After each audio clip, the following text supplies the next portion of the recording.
Olá, boa noite. Boa noite. Segunda-feira, 31 de outubro. O presidente eleito Luiz Inácio Lula da Silva recebe o presidente da Argentina, Alberto Fernandes. Líderes mundiais enviam cumprimentos pela vitória. O presidente dos Estados Unidos afirma que os dois países vão trabalhar juntos contra mudanças climáticas e a insegurança alimentar. O vice-presidente Hamilton Mourão convida o vice-eleito Geraldo Alckmin a conhecer o Palácio do Jaburu. O Tribunal de Contas da União anuncia a criação de um comitê para garantir a transição. O ministro da Casa Civil, Ciro Nogueira, se coloca à disposição para conduzir a passagem de poder. Mas o presidente Jair Bolsonaro mantém o silêncio 24 horas depois da derrota. O Jornal Nacional está começando.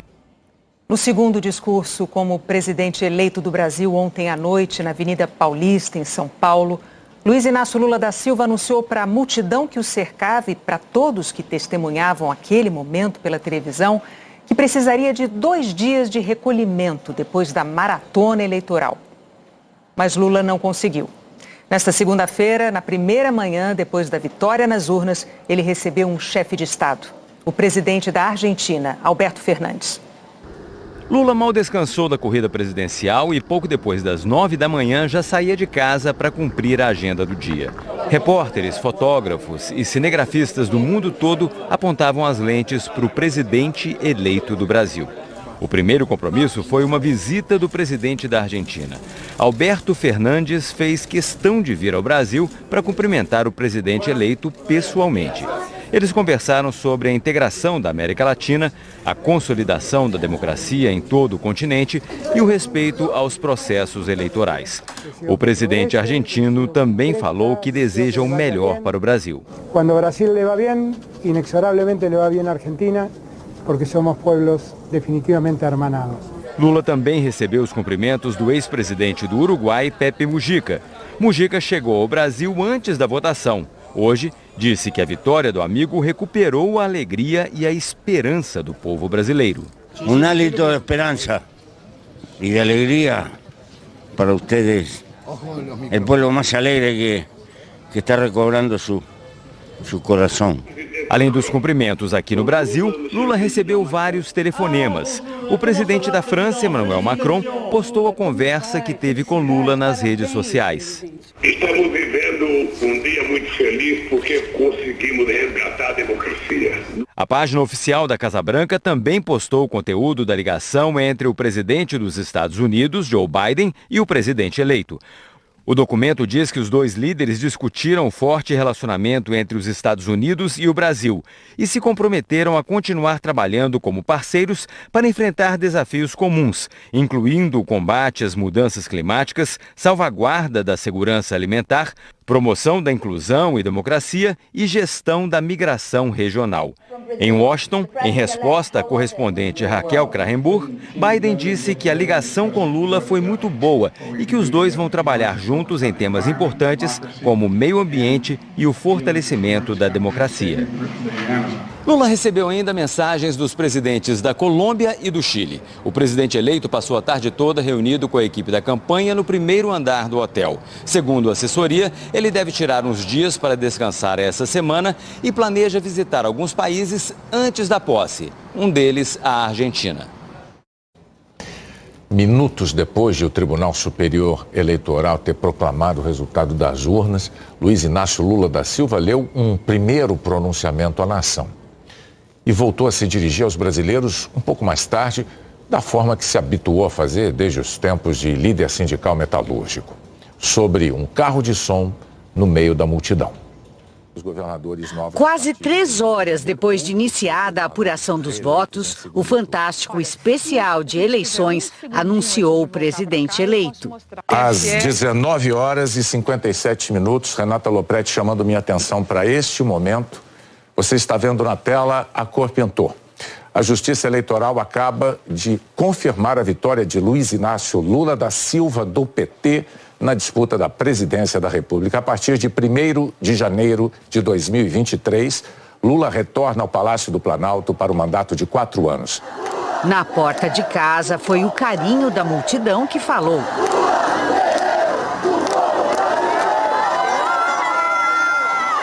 Gestos que se repetiram pelo caminho.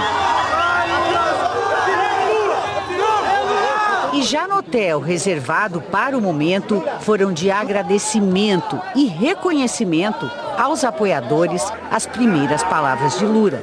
Eu quero cumprimentar cada companheiro, cada companheira que está aqui atrás, que tiveram um papel importante nessa campanha.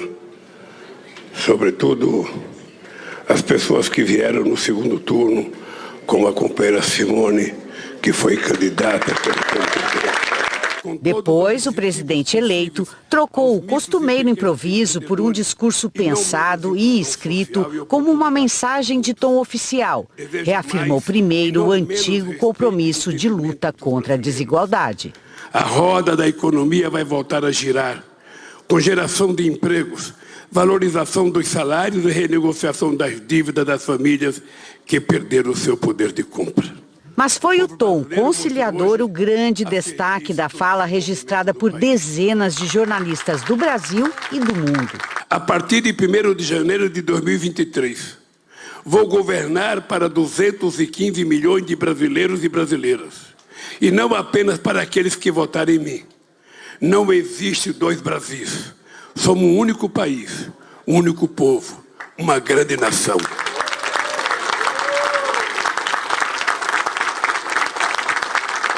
Graças ao povo brasileiro, a quem eu quero agradecer de coração. O povo que votou em mim, o povo que votou no adversário, quem foi para a urna, quem se dignou a cumprir com o seu compromisso civilizatório de cidadania, eu quero dar os parabéns. Ele admitiu que não será fácil. O desafio é imenso. É preciso reconstruir esse país com todas as suas dimensões. Na política, na economia, na gestão pública, na harmonia institucional, nas relações internacionais e, sobretudo, no cuidado com os mais necessitados. É preciso reconstruir a alma deste país, recuperar a generosidade, a solidariedade, o respeito às diferenças e o amor ao próximo. Mas lembrando o que já fez, se comprometeu. Vamos retomar o Minha Casa Minha Vida, com prioridade para as famílias de baixa renda e trazer de volta os programas de inclusão que tiraram 36 milhões de brasileiros da extrema pobreza. Lula prometeu pôr fim aos conflitos entre os poderes que dominaram os últimos 4 anos. É preciso retomar o diálogo com o Legislativo e o Judiciário, sem tentativa de exorbitar, intervir, controlar, cooptar, mas buscando reconstruir a convivência harmoniosa e republicana entre os 3 poderes. A normalidade democrática está consagrada na Constituição. É ela que estabelece os direitos e obrigações de cada poder, de cada instituição, das Forças Armadas e de cada um de nós. O presidente eleito prometeu também dar transparência ao poder central, ouvir e governar com a sociedade. É a vitória de um imenso movimento democrático que se formou acima dos partidos políticos, dos interesses pessoais, das ideologias, para que a democracia saísse vencedora. Sei a magnitude da missão que a história me reservou e sei que não poderei cumpri-la sozinho. Vou precisar de todos os partidos políticos, trabalhadores, empresários, parlamentares, governadores, prefeitos, gente de todas as religiões, brasileiros e brasileiras que sonham com um Brasil mais desenvolvido, mais justo e mais fraterno. As palavras transmitidas do hotel ecoaram e a alegria da vitória foi se espalhando pelas ruas do Brasil. Em Belo Horizonte, a multidão comemorou com bandeiras e fogos de artifício. Para mim é um marco do recomeço. Foi o único governo no Brasil que deu visibilidade para a classe LGBTQI+. É a esperança. Para mim, o Lula é a esperança de dias melhores. É construir um projeto de nação includente para todos. Voltar a ter paz social, preocupar com o que realmente importa, os pobres, a comida. No Rio de Janeiro, a festa foi na Cinelândia, no centro da cidade. A bandeira é nossa! A bandeira é nossa! O povo voltou! É do povo brasileiro! A bandeira é do povo brasileiro. Milhares de pessoas também foram às ruas em Porto Alegre, Salvador, Recife, Fortaleza. O Nordeste merece respeito! Muito feliz! E tem palco do segundo discurso.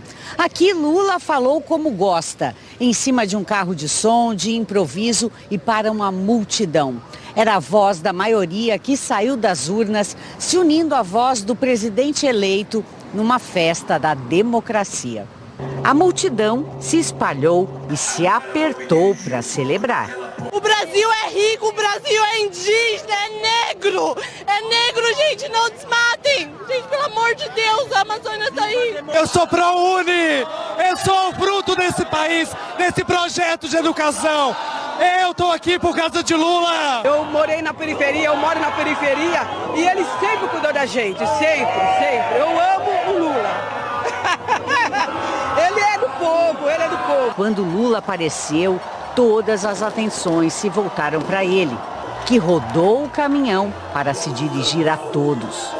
Eu queria apenas dizer para vocês que essa não é uma vitória minha, não é uma vitória só do PT, essa foi uma vitória de todas as mulheres e homens que amam a democracia, que querem liberdade, que querem um país mais justo.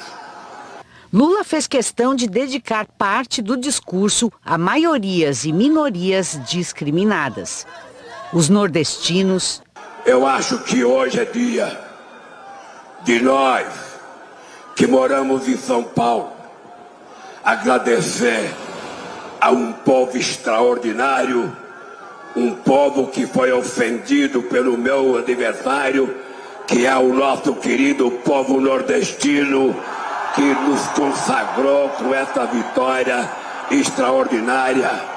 As mulheres. Essa foi a vitória das mulheres que não querem ser tratadas como objeto de cama-mesa, querem ser tratadas como sujeita da história. A mulher quer, ela pode e ela deve estar aonde ela quiser, sem pedir licença. Os indígenas e os negros. E a minha resposta para os indígenas é que nós vamos criar o Ministério dos Povos Originários, para que eles nunca mais sejam desrespeitados, para que eles nunca mais sejam tratados como cidadãos de segunda categoria. E nós vamos ter uma luta ferrenha contra o preconceito e o racismo. O racismo é uma doença que nós precisamos extirpá-la do nosso país. E encerrou com um pedido de união e uma promessa de futuro. Que Deus abençoe e vamos juntos, que nós vamos recuperar o direito de sorrir nesse país, o direito de ser alegre, o direito de estudar, o direito de comer e o direito de continuar sonhando. Que Deus abençoe a cada um de vocês, a cada uma, e um beijo no coração de todas vocês. Ainda ontem à noite, os chefes dos poderes legislativo e judiciário parabenizaram o presidente eleito e pediram a união do país. O primeiro a falar publicamente ontem sobre o resultado das eleições foi o presidente da Câmara, deputado Arthur Lira, do Progressistas. Apoiador do presidente Jair Bolsonaro, Lira estava acompanhado do líder do governo, deputado Ricardo Barros, também do Progressistas. Ele disse que agora é hora de estender as mãos aos adversários. Afirmou que as urnas deram um recado de que o Brasil quer um Estado menor e mais eficiente. E também fez um apelo para a união do país. A vontade da maioria manifestada nas urnas jamais deverá ser contestada e seguiremos em frente na construção de um país soberano, justo e com menos desigualdades. Ao presidente eleito, a Câmara dos Deputados lhe dá os parabéns e reafirma o compromisso com o Brasil, sempre com muito debate, diálogo e transparência. É preciso ouvir a voz de todos, mesmo divergentes, e trabalhar para atender às aspirações mais amplas. É hora de desarmar os espíritos, estender as mãos aos adversários, debater, construir pontes, propostas e práticas que tragam mais desenvolvimento, empregos, saúde, educação e marcos regulatórios eficientes. Mais tarde, o presidente do Senado, Rodrigo Pacheco, também parabenizou Lula e o vice-eleito, Geraldo Alckmin, pela vitória. Destacou que o Congresso atuará com juízo crítico e independência num novo tempo de respeito e otimismo. Juízo crítico, independência, mas com o espírito que sempre tivemos, inclusive com o atual governo, de colaboração naquilo que verdadeiramente interessa ao Brasil. Portanto, as minhas expectativas como presidente do Senado e do Congresso Nacional é que possamos, a partir do encerramento desse ciclo eleitoral, entrarmos numa nova era, numa nova fase, num novo ciclo de mais união, de mais respeito, de responsabilidade de todos os mandatários e que tenhamos otimismo de que dias melhores nós teremos no Brasil. Hoje, numa rede social, Pacheco disse que ligou para o presidente eleito, que deu os parabéns pela vitória, que Lula encontrará no Senado toda a colaboração com a devida interlocução democrática para resolvermos os reais e urgentes problemas enfrentados pelos brasileiros. Horas mais tarde, Pacheco reforçou o reconhecimento do resultado das eleições no Brasil. A presidente do Supremo Tribunal Federal, ministra Rosa Weber, também comentou ontem à noite a eleição de Luiz Inácio Lula da Silva. Ela ressaltou o andamento pacífico da votação no segundo turno, mesmo em tempos conturbados pela desinformação e polarização. Rosa Weber falou ainda num esforço coletivo em busca da paz, superada a escolha das urnas. Conclamo a todos amplo esforço coletivo e que nele nos irmanemos, brasileiros e brasileiras, em prol da união, do respeito e do fortalecimento das nossas instituições, em busca da paz, do desenvolvimento econômico e social e dos avanços civilizatórios que todos almejamos. É da essência mesma do regime democrático a convivência dos opostos. Dessa pluralidade resulta a realização de um dos princípios estruturantes do Estado democrático de direito, que é o pluralismo político, expressamente proclamado em nossa Constituição.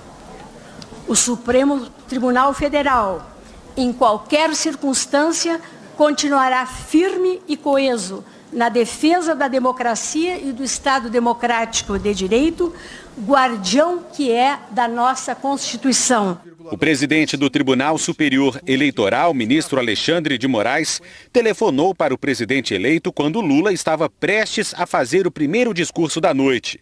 Na ligação, Moraes o comunicou oficialmente sobre a conclusão da apuração e parabenizou Lula pela vitória. Em seguida, numa entrevista coletiva, Alexandre de Moraes celebrou a tranquilidade com que milhões de brasileiros compareceram às sessões eleitorais. Depois de um período em que as urnas e o sistema eleitoral brasileiro estiveram sob ataque infundado, o ministro Alexandre de Moraes e seus antecessores, Luiz Roberto Barroso e Edson Fachin, foram fundamentais para a afirmação definitiva da lisura do processo eleitoral e da segurança das urnas. As eleições, essa etapa importantíssima das eleições de 2022, ela se encerra com a vitória da democracia, com a vitória da sociedade, com a vitória dos eleitores que compareceram. E, novamente eu repito, não existe país no mundo, nem as menores democracias, mas muito menos uma democracia com 156 milhões de eleitores, com mais de 124 milhões de eleitores comparecendo para votar. Nenhum país do mundo que exatamente ou aproximadamente 3h30, 3h40 depois do término das eleições, proclama o resultado com absoluta segurança, eficiência e competência. Eu quero aqui agradecer a todos os servidores da Justiça Eleitoral que realmente vestem a camisa, trabalham diuturnamente para que a vontade do eleitor depositada nas urnas eletrônicas são patrimônio nacional, e espero que a partir dessa eleição finalmente cessem as agressões ao sistema eleitoral, cessem os discursos fantasiosos, as notícias fraudulentas, e eu diria mais, as notícias criminosas contra as urnas eletrônicas, porque quem novamente atestou a credibilidade das urnas eletrônicas foi o povo brasileiro. O resultado foi proclamado, o resultado será aceito, e aqueles que foram eleitos, a presidente da República, o ex-presidente Luiz Inácio Lula da Silva, e a vice-presidente, o ex-governador Geraldo Alckmin, serão diplomados dia 19 de dezembro e tomarão posse dia 1º de janeiro. A vitória de Lula teve participação decisiva do Nordeste e de votos conquistados no Sudeste.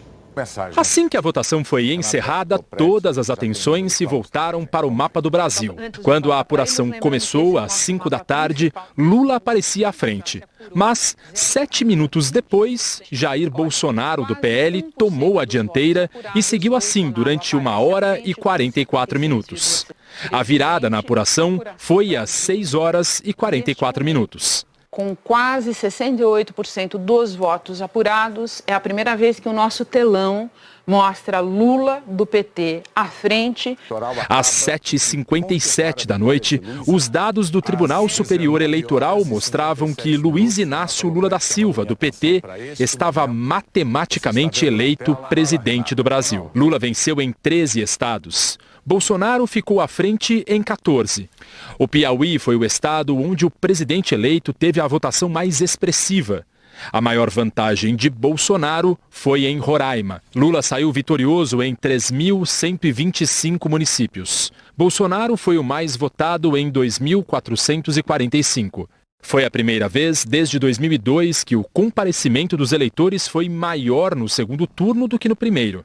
E o estado que teve a maior abstenção foi o Acre. Juntos, com a menor, estão Paraíba e Distrito Federal. A ampla vantagem no Nordeste teve sim um papel importante. Mas foram os votos conquistados na região Sudeste durante o segundo turno que garantiram a vitória de Lula nas eleições. Só aqui, na cidade de São Paulo, o candidato do PT teve cerca de 400 mil votos a mais do que no primeiro turno. Um crescimento de 6 pontos percentuais. O cientista político Carlos Melo lembra que desde a redemocratização do país, nenhum presidente que tentou a reeleição tinha sido derrotado. Na verdade,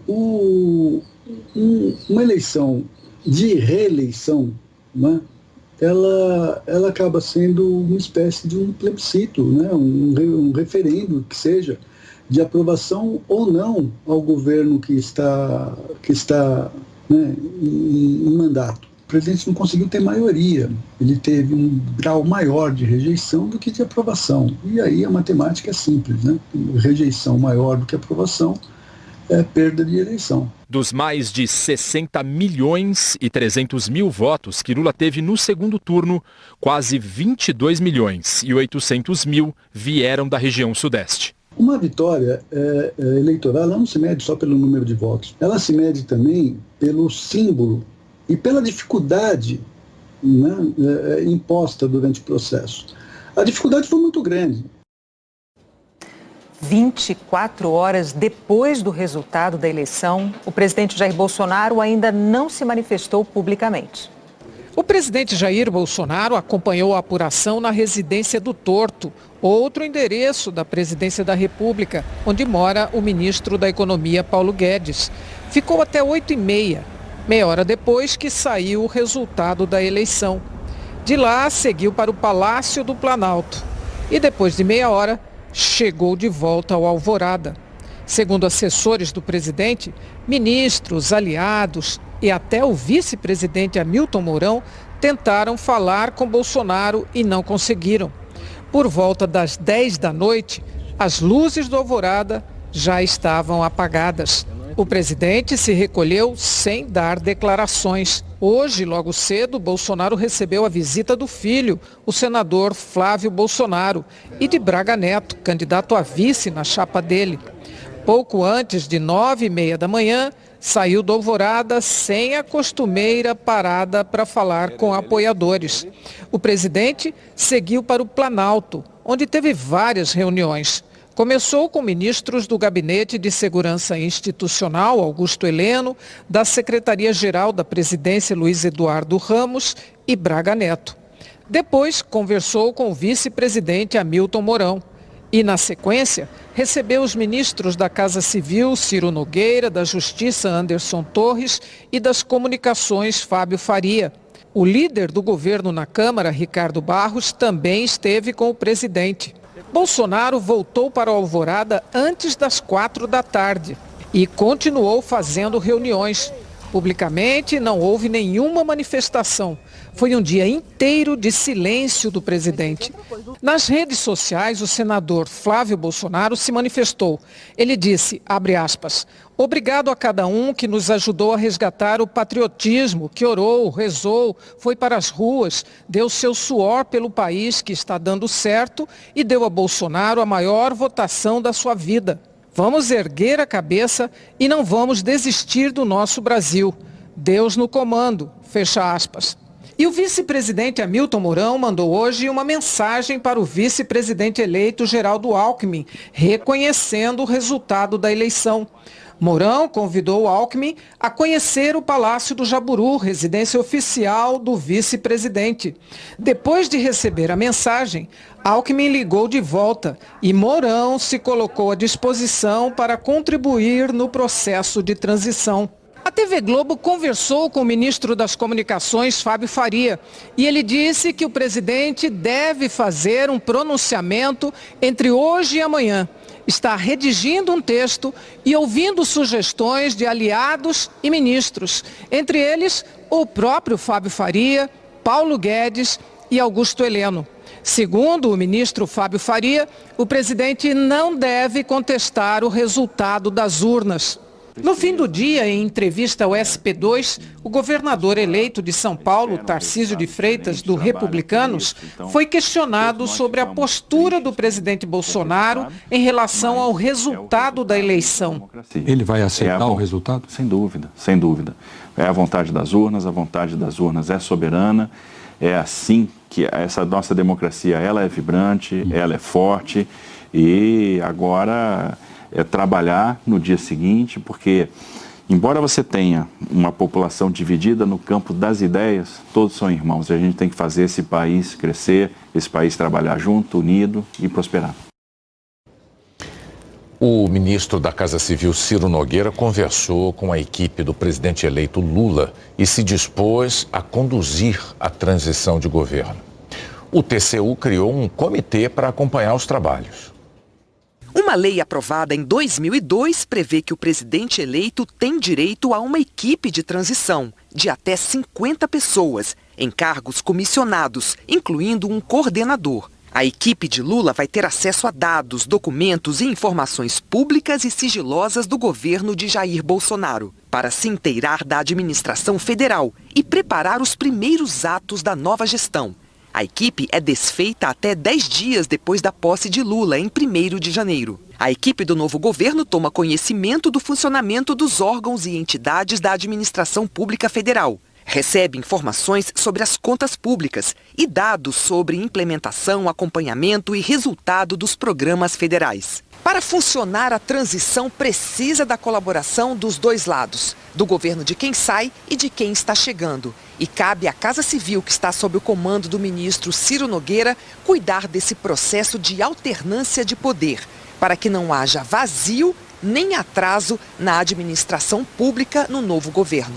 A Casa Civil também tem de oferecer local, infraestrutura e apoio administrativo para as atividades. Nas últimas transições, o local escolhido foi o Centro Cultural Banco do Brasil, em Brasília, que fica a 7 quilômetros do Palácio do Planalto. O governo ainda não divulgou qual vai ser a sede da transição neste ano. A presidente do PT, Gleisi Hoffmann, disse que ainda não está definido quem serão os integrantes da equipe de transição e que só depois vão fazer contato com o presidente Jair Bolsonaro e sua equipe. Tem os representantes dos partidos políticos que apoiaram Bolsonaro, nós vamos entrar em contato com eles, temos responsabilidade com o país e queremos fazer com que a coisa seja mais tranquila e razoável possível a bem do Brasil.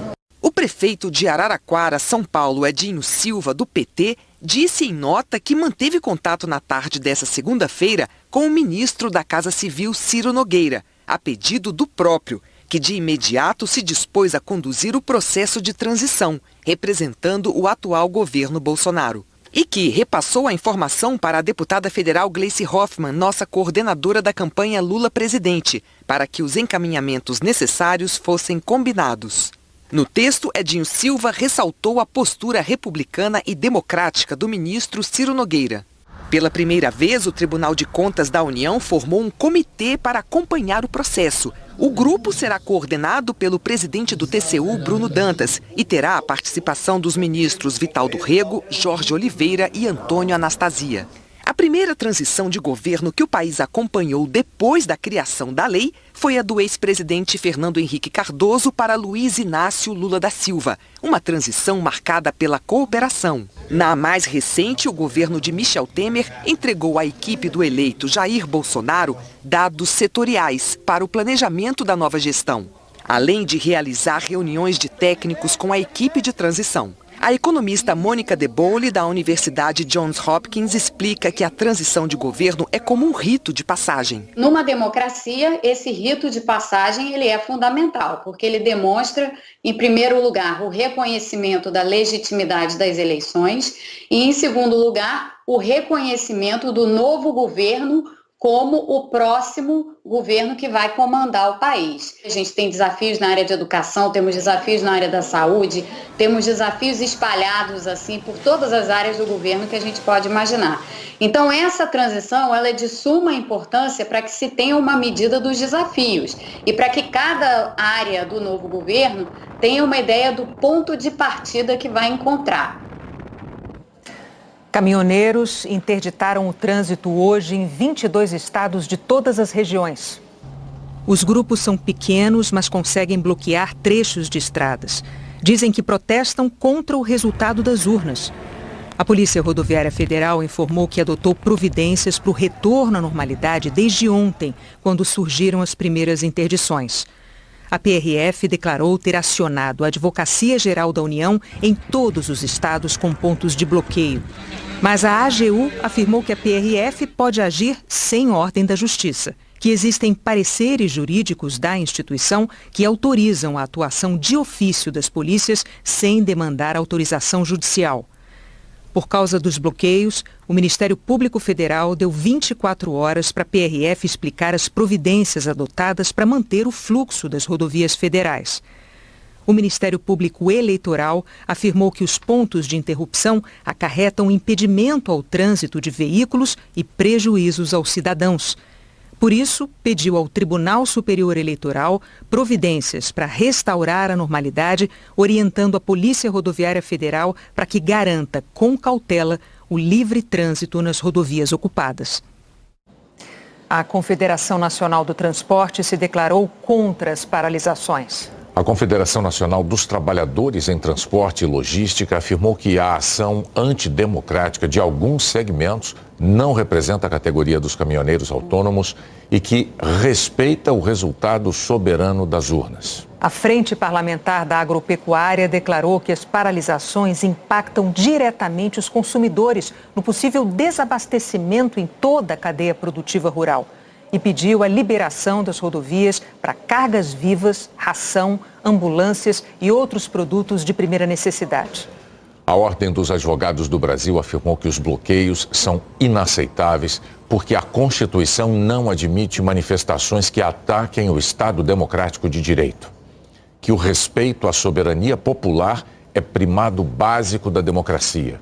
Que o direito de ir e vir não pode ser restringido por atos antidemocráticos e que, no domingo, o Brasil viveu uma celebração popular com a participação de mais de 120 milhões de eleitores e reafirmou ao mundo a força de sua democracia e a pujança de seu sistema eleitoral. O preço médio da gasolina vendida nos postos subiu pela terceira semana consecutiva. O levantamento da ANP mostra que o litro passou de R$ 4,88 para R$ 4,91. A seguir, os governadores eleitos no segundo turno. O segundo turno das eleições decidiu a disputa de 12 governos estaduais. Tarcísio de Freitas, do Republicanos, foi eleito em São Paulo. Logo na primeira entrevista do dia, o governador eleito de São Paulo disse que agora o foco é nos primeiros 100 dias de gestão. Vamos verificar como nós vamos trabalhar muito a questão das pessoas em situação de rua, a retomada da competitividade, a redução da carga tributária, aquilo que vai estar ao alcance do governador fazer, para que a gente possa realmente dar os primeiros passos firmes na direção de um São Paulo mais competitivo, um São Paulo mais forte. Tarcísio de Freitas foi eleito com 55,27% dos votos válidos. O adversário dele, Fernando Haddad, do PT, teve 44,73%. Foi a primeira eleição de Tarcísio. O governador eleito já foi diretor do Departamento Nacional de Infraestrutura de Transportes na gestão de Dilma Rousseff, do PT, coordenou o programa de parcerias e investimentos do governo Temer, do MDB, e foi ministro da Infraestrutura do presidente Jair Bolsonaro, do PL. Tarcísio costuma dizer que tem um perfil técnico. É formado em Ciências Militares pela Academia Militar das Agulhas Negras e Engenharia Civil pelo Instituto Militar de Engenharia.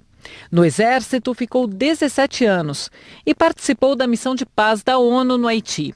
Tarcísio de Freitas tem 47 anos, é casado e tem 2 filhos. O novo governador de São Paulo nasceu no Rio de Janeiro, morava em Brasília e até o começo do ano não era filiado a nenhum partido político. Entrou para o Republicanos para disputar as eleições a pedido de Bolsonaro. Apesar da proximidade com o atual presidente, Tarcísio de Freitas já disse que pretende trabalhar em parceria com o futuro governo Lula.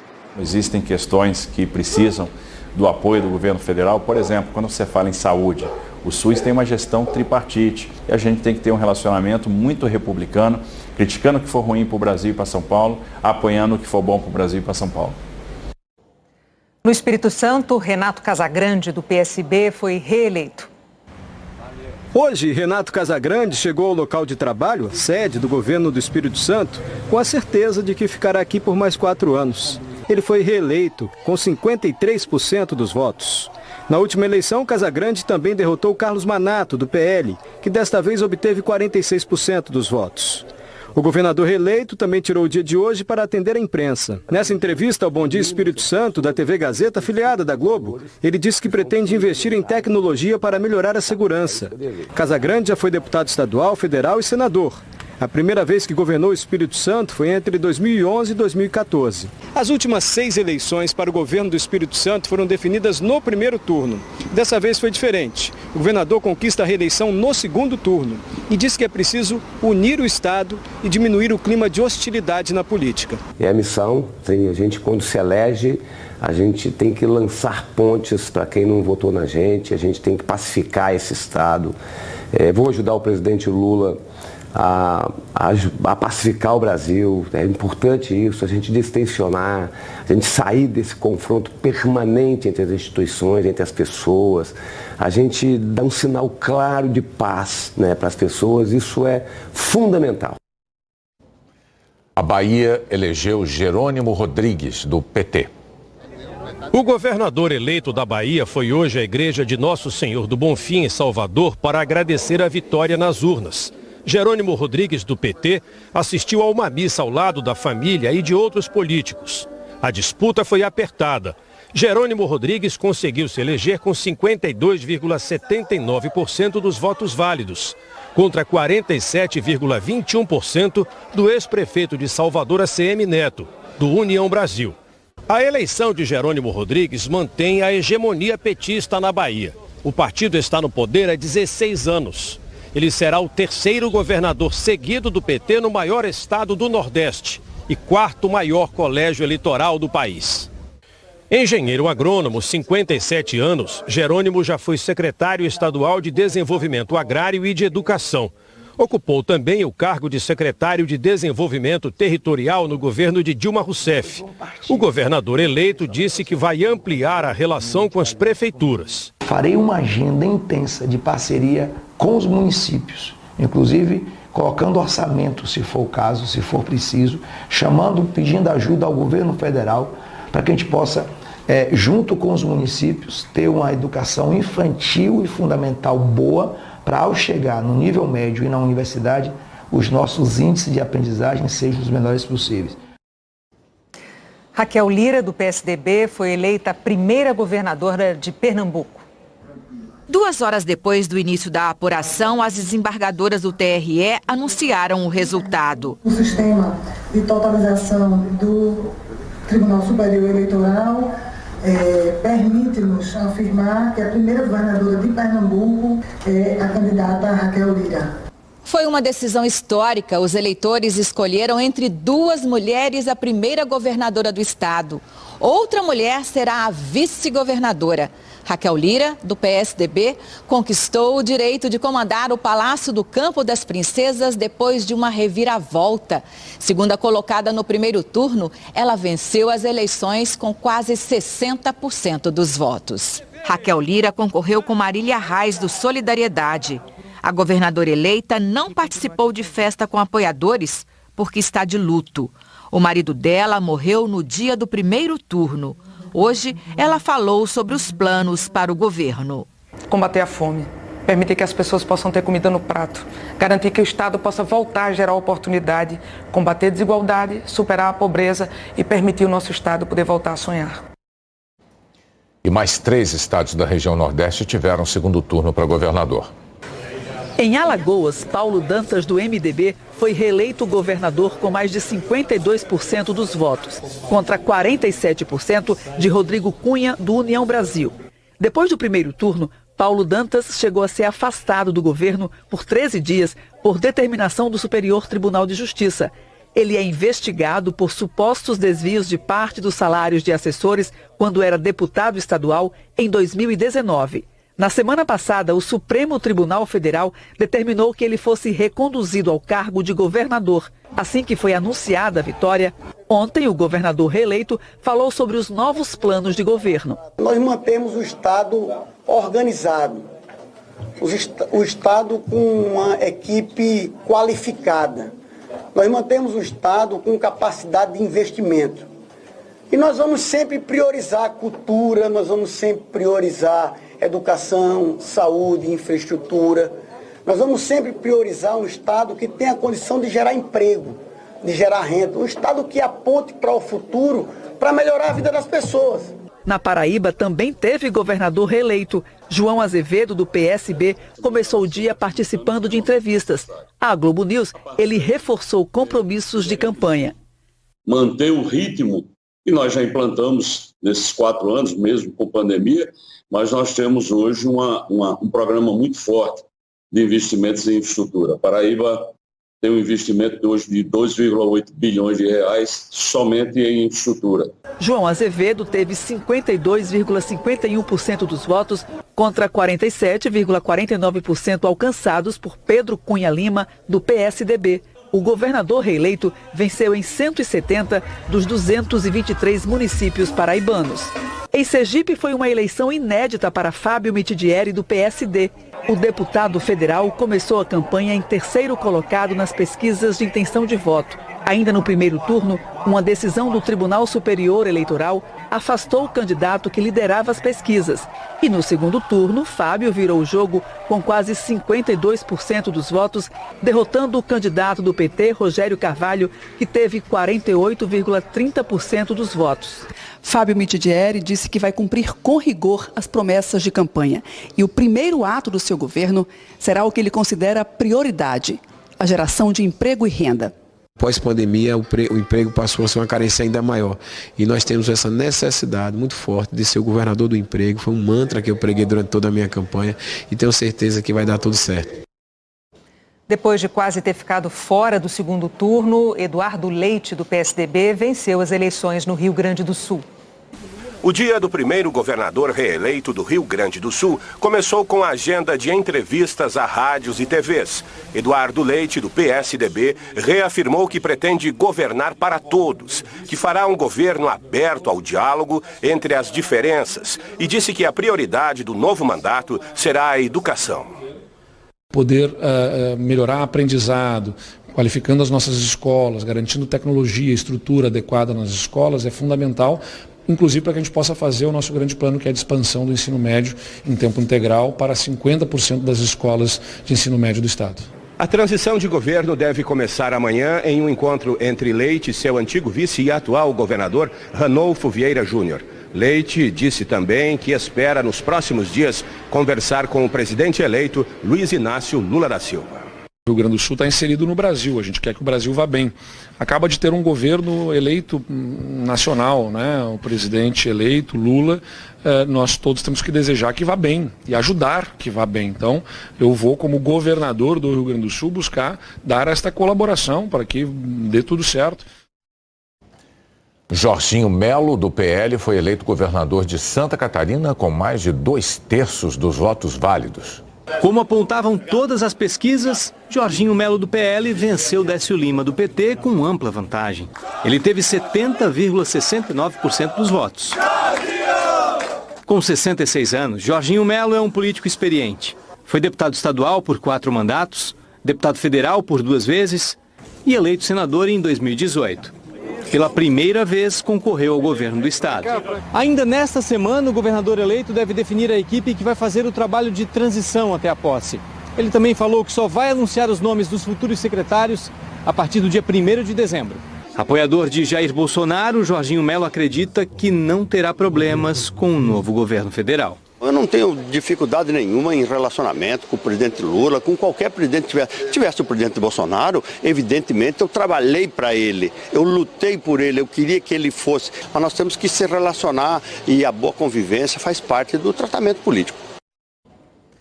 Eduardo Riedel, do PSDB, vai governar Mato Grosso do Sul. O governador eleito de Mato Grosso do Sul participou do MS1, jornal local da TV Morena, afiliada da Globo no estado. Eduardo Riedel, do PSDB, disse que o seu governo vai investir na área social. A prioridade do governo é dar ao estado de Mato Grosso do Sul uma condição de crescimento, um ciclo de prosperidade e que tenha justiça social, que tenha inclusão, que olhe aqueles que estão à margem desse processo para poder incluí-los. E assim transformar todo esse desenvolvimento em política pública para o crescimento do Estado e para o bem-estar das pessoas. Eduardo Riedel foi o mais votado em 72 dos 79 municípios de Mato Grosso do Sul. O resultado das eleições foi de virada. Riedel obteve quase 57% dos votos válidos e derrotou o capitão Contar, do PRTB, que tinha ficado à frente no primeiro turno. Nascido no Rio de Janeiro, Riedel tem 53 anos e há 27 vive em Mato Grosso do Sul. Ele já foi presidente da Federação da Agricultura e Pecuária do Estado e é ex-secretário de Governo e de Infraestrutura. Os eleitores do Amazonas e de Rondônia reelegeram os atuais governadores. Em Rondônia, a disputa foi acirrada. Coronel Marcos Rocha, do União Brasil, se reelegeu ao governo do estado com 52,47% dos votos. Marcos Rogério, do PL, teve 47,53%. O índice de abstenção foi considerado alto. Logo após a confirmação da vitória, Rocha comemorou o resultado com aliados e apoiadores. O governador reeleito tem 54 anos, é casado e tem 4 filhos. Ele estreou na política em 2018, quando foi eleito governador do estado pela primeira vez. Pela manhã, ele afirmou que irá governar para os menos favorecidos. Eu vou trabalhar por Rondônia. Foi isso que a população quis. Alguém que possa olhar pelas tribos, que possa olhar pelos menos favorecidos, que possa olhar por aqueles que investem no estado e fazer disso um conjunto, um mix que faça com que o nosso estado se aprimore cada vez mais. No Amazonas, os eleitores reelegeram Wilson Lima, do União Brasil, com 56,65% dos votos. o que representa um pouco mais de 1 milhão de votos válidos. Eduardo Braga, do MDB, ficou com 43,35%. Quase 22% dos eleitores não votaram. Lima comemorou a vitória com apoiadores e familiares em uma casa de festas, na zona oeste de Manaus. Antes de ser eleito governador em 2018, ele trabalhava como jornalista e apresentava um programa de televisão. O governador reeleito é apoiador do presidente Jair Bolsonaro. Hoje, ele afirmou que irá buscar o diálogo com o presidente eleito Luiz Inácio Lula da Silva para defender os interesses do Amazonas. A decisão do povo, ela é soberana. E todo mundo que me conhece sabe que eu sou um governador do diálogo e eu não tenho dificuldade nenhuma de conversar com quem quer que seja para que a gente possa proteger a nossa Zona Franca de Manaus, trabalhar nessa proteção das nossas florestas e também das nossas áreas de fronteira. A seguir, líderes mundiais enviam cumprimentos pela vitória de Lula. O ministro da Justiça, Anderson Torres, se manifestou há pouco numa rede social sobre os bloqueios em estradas por caminhoneiros insatisfeitos com o resultado das urnas. O ministro disse que a situação das paralisações é monitorada minuto a minuto pela Polícia Rodoviária Federal e pela Polícia Federal e que determinou um reforço de efetivo e de meios de apoio a todas as ações possíveis para a normalização do fluxo nas rodovias com a brevidade que a situação requer. A Rússia lançou hoje mais de 50 mísseis contra a Ucrânia. Os militares ucranianos disseram que conseguiram interceptar 45. 13 pessoas ficaram feridas. Em Kiev, 40% dos moradores estão sem água, 270 mil casas sem energia. A Rússia anunciou que vai suspender o acordo que garante um corredor seguro para a exportação dos grãos ucranianos pelo Mar Negro e acusou a Ucrânia de lançar um ataque maciço contra a península da Crimeia. A Ucrânia negou o ataque. Líderes do mundo todo se manifestaram sobre a vitória de Luiz Inácio Lula da Silva na eleição presidencial brasileira. O primeiro-ministro aqui do Reino Unido foi um dos muitos chefes de governo da Europa que parabenizaram Luiz Inácio Lula da Silva pela vitória. Rishi Sunak, do Partido Conservador, disse que está ansioso para trabalhar com Lula nas questões que importam tanto ao Reino Unido quanto ao Brasil. O crescimento da economia global, a proteção dos recursos naturais do planeta e a promoção dos valores democráticos. Em guerra, os presidentes da Rússia e da Ucrânia também deram os parabéns a Lula. Além da grande parceria econômica que tem com o Brasil, a Rússia também é parte dos BRICS, bloco formado ainda por Índia, China e África do Sul. O líder russo Vladimir Putin escreveu que o resultado da eleição no Brasil reafirmou o alto prestígio político de Lula. Espero que, trabalhando juntos, possamos garantir o desenvolvimento de uma cooperação russo-brasileira construtiva em todas as esferas, disse Putin. O presidente ucraniano Volodymyr Zelensky publicou uma mensagem em português. Parabéns a Lula pela vitória nas eleições. Confio numa colaboração ativa com um amigo da Ucrânia de longa data e no reforço da parceria estratégica para assegurar a democracia, a paz, a segurança e a prosperidade na Ucrânia, no Brasil e no mundo inteiro. Também em português, o presidente francês Emmanuel Macron escreveu: Parabéns, caro Lula, por sua eleição que dá início a um novo capítulo da história do Brasil. Juntos, vamos unir nossas forças para enfrentar os muitos desafios em comum e renovar o vínculo de amizade entre nossos países. Macron foi um dos primeiros líderes a parabenizar Lula pela vitória, ainda ontem, logo depois que o TSE anunciou o resultado. Depois, outros chefes de governo ao redor da Europa, de várias correntes políticas, fizeram o mesmo. As eleições brasileiras tiveram uma repercussão enorme na cúpula da União Europeia, onde é grande a preocupação com as mudanças climáticas, a segurança alimentar e a economia do mundo. A presidente da comissão do bloco, Ursula von der Leyen, escreveu sobre a esperança de enfrentar os desafios globais junto com Lula. O presidente do Conselho Europeu, Charles Michel, falou do desejo de conhecer pessoalmente o futuro chefe do governo brasileiro e cumprimentou o povo do Brasil por ter pedido mudança. José Borrell, o alto representante para a política externa da União Europeia, definiu a eleição como pacífica e ordeira. A Organização Mundial da Saúde, através do diretor-geral Tedros Adhanom, se disse ansiosa por fazer parceria com Lula na defesa da saúde como um direito de todos. O primeiro-ministro da Alemanha, a maior economia da Europa, também deu os parabéns a Lula. Olaf Scholz disse esperar uma cooperação estreita e confiável com o Brasil, especialmente nas questões de comércio e proteção climática. Em tom diplomático, a primeira-ministra italiana cumprimentou Luiz Inácio Lula da Silva pelas redes sociais.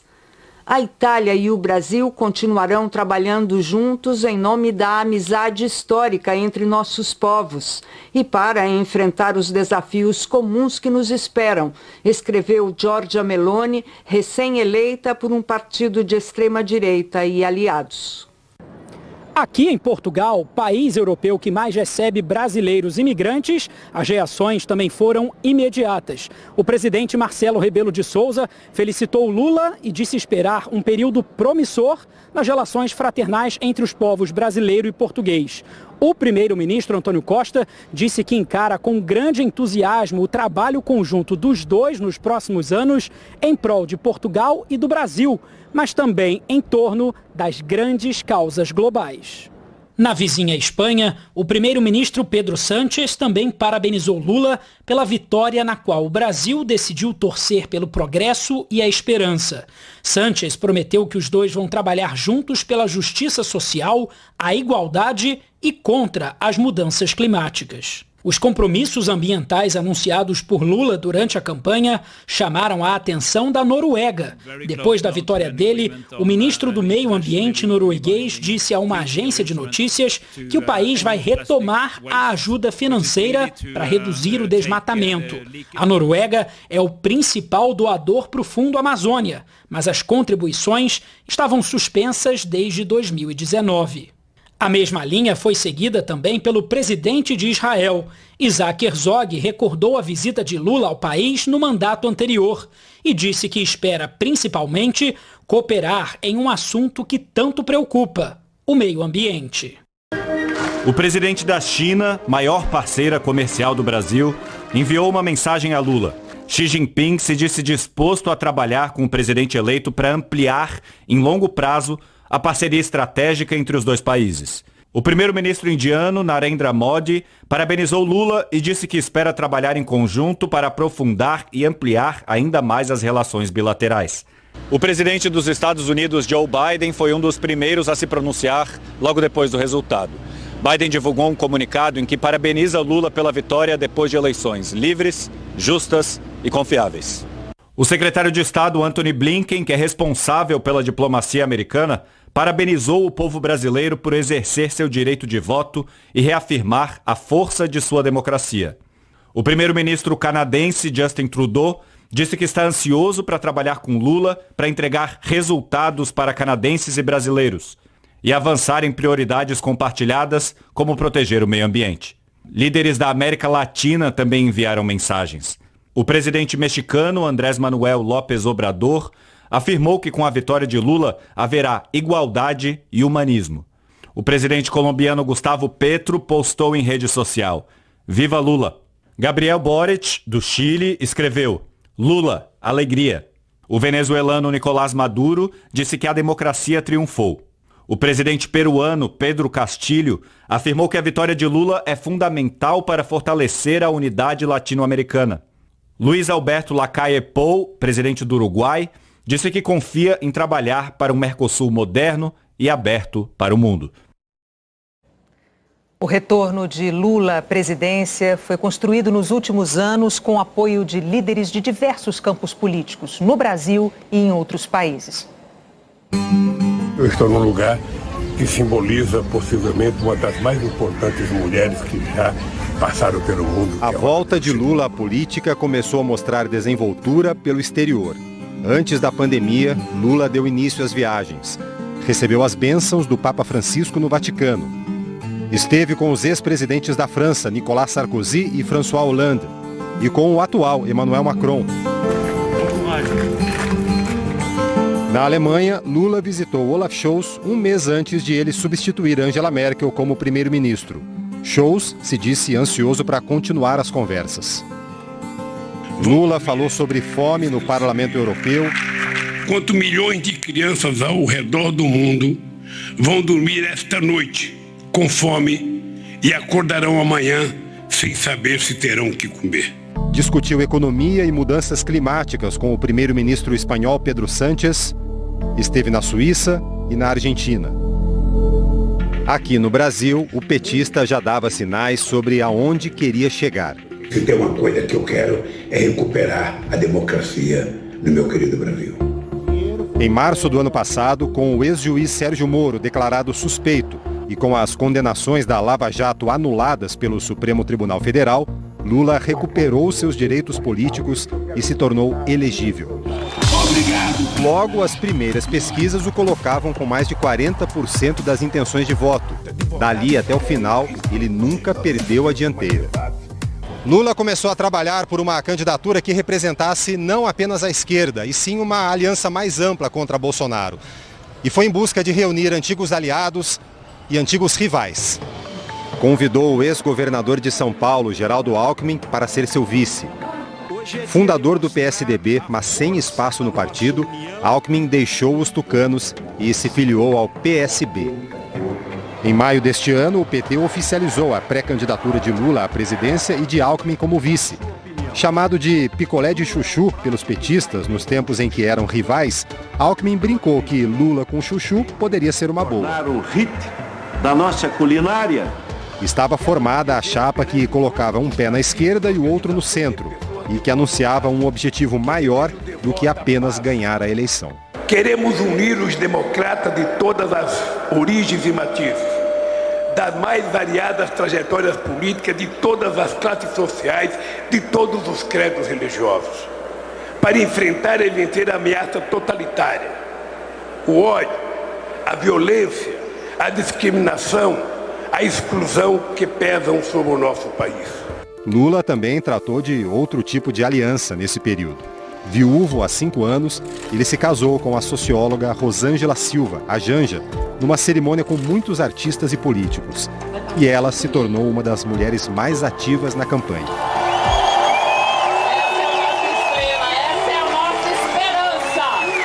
Um rival de Lula na disputa à presidência, o deputado André Janones, do Avante, desistiu da sua candidatura para apoiar o petista e ajudar na campanha. O estilo inflamado de Janones movimentou as redes sociais no segundo turno. Marina Silva, ex-ministra do Meio Ambiente e afastada de Lula há 14 anos, voltou a estar ao lado dele. Ela e mais 6 ex-candidatos à presidência se reuniram para uma declaração conjunta de apoio a Lula. Guilherme Boulos, Luciana Genro, Cristóvão Buarque, Fernando Haddad, João Vicente Goulart e Henrique Meirelles, outro ex-aliado que presidiu o Banco Central com Lula presidente. A aliança ainda recebeu o apoio de ex-presidentes do Supremo Tribunal Federal, Celso de Mello, Carlos Veloso, Nelson Jobim, Carlos Aires Brito e Joaquim Barbosa. A passagem ao segundo turno trouxe para o lado de Lula outro nome de fora da esquerda. Simone Tebet, do MDB, terceira colocada na disputa, disse que nenhuma diferença com Lula era mais importante do que o compromisso comum aos dois, a defesa da democracia e da Constituição. Ela foi fundamental na vitória final, participando de comícios e da campanha na TV e no rádio. Há um Brasil a ser imediatamente reconstruído. Depositarei nele o meu voto, porque reconheço o seu compromisso com a democracia e a Constituição, o que desconheço no atual presidente. Já outro rival do primeiro turno, Ciro Gomes, deu uma declaração tímida. E eu gravo esse vídeo para dizer que acompanho a decisão do meu partido, o PDT. A decisão do PDT era de apoio a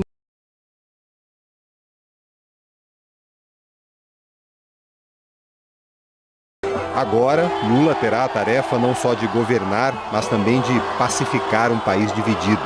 Essa bandeira aqui não é bandeira de um partido. Essa bandeira aqui é a bandeira de 215 milhões de brasileiros que amam esse país. E ele sabe bem o tamanho dessa missão. Eu não tenho tempo de errar. Eu tenho 4 anos de mandato. Eu sei o grau de expectativa que está na cabeça de milhões de pessoas nesse país. Eu sei a expectativa que essa gente tem. E eu não vou frustrar essas pessoas.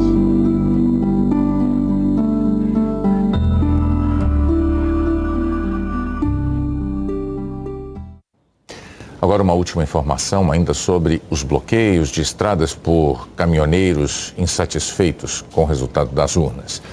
O ministro Alexandre de Moraes, presidente do Tribunal Superior Eleitoral, atendeu a um pedido da Confederação Nacional dos Transportes e do vice-procurador-geral eleitoral e determinou agora há pouco que sejam imediatamente tomadas pela Polícia Rodoviária Federal e pelas respectivas polícias militares estaduais, no âmbito de suas atribuições, todas as medidas necessárias e suficientes a critério das autoridades responsáveis do Poder Executivo Federal e dos Poderes Executivos Estaduais para a imediata desobstrução de todas as vias públicas que ilicitamente estejam com seu trânsito interrompido. E que, em face da apontada omissão e inércia da Polícia Rodoviária Federal, o diretor-geral da PRF adote imediatamente todas as medidas necessárias para a desobstrução de vias e lugares antes referidos sob jurisdição federal, sob pena de multa horária de caráter pessoal de R$100 mil, a contar da próxima meia-noite, do dia 1º de novembro de 2022, bem assim, se for o caso, de afastamento do diretor-geral das funções e prisão em flagrante por crime de desobediência. O Jornal da Globo é depois de tela quente com o filme Kingsman, O Círculo Dourado. Boa noite. O Ceará recebe o Fluminense na Arena Castelão nesta segunda-feira. A partida é válida pela 35ª rodada do Brasileirão. Será disputada às 8 horas da noite. O Ceará vive um momento difícil na temporada. O técnico Lúcio Gonzalez deixou o Vovô na sexta-feira, dia 28, e o time vem de 8 jogos sem vencer na competição. O Vovô entrou na zona de rebaixamento depois da vitória do Cuiabá em cima do Avaí pela 34ª rodada. O time soma 34 pontos, mesma pontuação do Dourado, mas em desvantagem no número de vitórias, já que tem só 6 triunfos na competição. O Fluminense, por sua vez, chega em alta após recuperar um bom momento, vem de grande vitória sobre o Corinthians dentro da Neoquímica Arena e voltou ao 4º lugar e tem 58 pontos. Além disso, está uma vitória de carimbar a sua classificação matemática para a Copa Libertadores de 2023. A vaga direta na fase de grupos para sair já nessa rodada ainda dependerá de uma combinação de resultados. Pelo lado do Ceará, Juca Antonello poderá contar com o atacante Jô, que não entrou em campo na última rodada, e também com o Richardson, que cumpria a suspensão. Por outro lado, o Vovô tem muitos jogadores no departamento médico: Richard, Lindoso, Matheus Peixoto, Lucas Ribeiro, João Vasquez, Mendonça, Messias e Luiz Otávio, que está suspenso. Provável escalação da equipe do Ceará: João Ricardo, Nino Paraíba, Gabriel Lacerda, Marcos Vitor, Bruno Pacheco, Richardson, Fernando Sobral, Diego Rigonato, Vina, Lima e Jô. Já pelo lado do Fluminense, Diniz terá um desfalque importante do titular que o impedirá de repetir as 2 últimas rodadas. Calegari, que via sendo improvisado na lateral esquerda, sofreu uma lesão na coxa esquerda diante do Corinthians e sequer viajou para Fortaleza. Cristiano surge como favorito à vaga. O restante da escalação, que está invicta a 3 jogos, deve ser mantido. Provável escalação da equipe do Fluminense: Fábio, Samuel Xavier, Nino, Manuel, Cristiano, André, Martinelli, Iago, Ganso, Arias e Germancano. A arbitragem vai ficar por conta de Rafael Claus, assistente número 1, Danilo Ricardo Simão Maniz, assistente número 2, Neuza Inês Bach, quarto árbitro, Léo Simão Holanda, VAR Rafael Trace. A partida de hoje vai ter transmissão para assinantes do canal Sport TV. Hoje, a campanha do Ceará é de 6 vitórias, 16 empates, 12 derrotas, 30 gols marcados, 36 gols sofridos, saldo -6. Fluminense, quarto colocado, 17 vitórias, 7 empates, 10 derrotas, 55 gols marcados, 40 gols sofridos, saldo -15, mais 15. Na rodada passada, o Ceará jogou no Beira-Rio, foi derrotado por 2-1. Os gols do Internacional foram marcados por Edenilson e Alan Patrick, Pelo lado do Ceará, Lima descontou. Já o Fluminense bateu o Corinthians na Neoquímica Arena na rodada passada pelo placar de 2-0.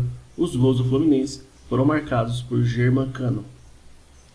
Na próxima rodada, a equipe do Ceará joga na Neoquímica Arena e enfrenta a equipe do Corinthians. O jogo está marcado para sábado, dia 5/11, a partir das 8h30 da noite. Já a equipe do Fluminense joga no Maracanã e recebe a equipe do São Paulo, jogo marcado para sábado, dia 5/11, a partir das 4h30 da tarde. Atualmente, o G4 do Brasileiro é formado por Palmeiras 74, Internacional 64, Flamengo 61, Fluminense 58. Já o Z4 é formado por Ceará 34, Atlético Goianiense 33, Avaí 28, Juventude 21.